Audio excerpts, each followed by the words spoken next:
Okay, Mark, so does this kind of building start number, is it make a trend? Is it echoing what you see in the market? I think we've been consistently optimistic. As you know, we've talked about before about the underbuilt environment of housing, so it's in line with what we expect. I think you'll still see ups and downs on a monthly basis, but there's a deep need for new housing.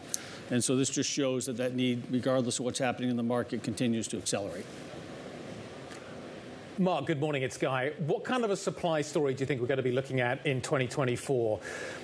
Rents, housing makes up a big part of the inflation narrative we're watching at the moment. More supply, obviously, in theory, would reduce that inflationary impulse. Do you think we're going to see a big increase in supply next year? What are your kind of early numbers telling you about what next year is going to look like?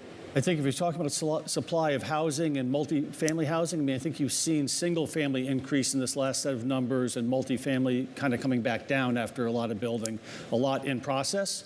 I think it'll take a while for that inventory to get built up and be ready for having any meaningful impact on rents.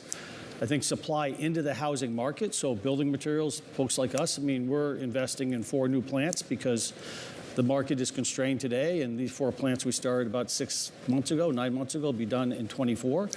And those will be there for future supply, but it's about a 2-year window to build a new plant. So if you haven't invested early, I think there'll be some supply constraints on getting building materials. And this really ties into some of the disruptions with the Red Sea and Panama Canal. And I appreciate that you might have more local supplies, but are you noticing anything more expensive, harder to get if you need to import?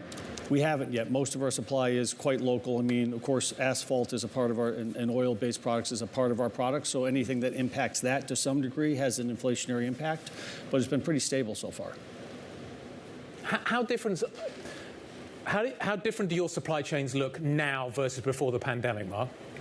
Well, they're certainly more secure. I think most companies, ourselves, definitely spend a lot of time securing the supply chain, getting secondary sources, de-risking for China, in that case, for supplies that were coming from there, working with our onshore suppliers to make sure they had capacity to grow. So we've spent a lot of time the last 2 years in doing that, and our purchasing teams, our R&D teams, to really reformulate our products for that, and that's had a huge impact. So our supply chains are quite resistant right now, and I think can handle a lot of disruptions because you're never sure what's going to happen from a geopolitical perspective.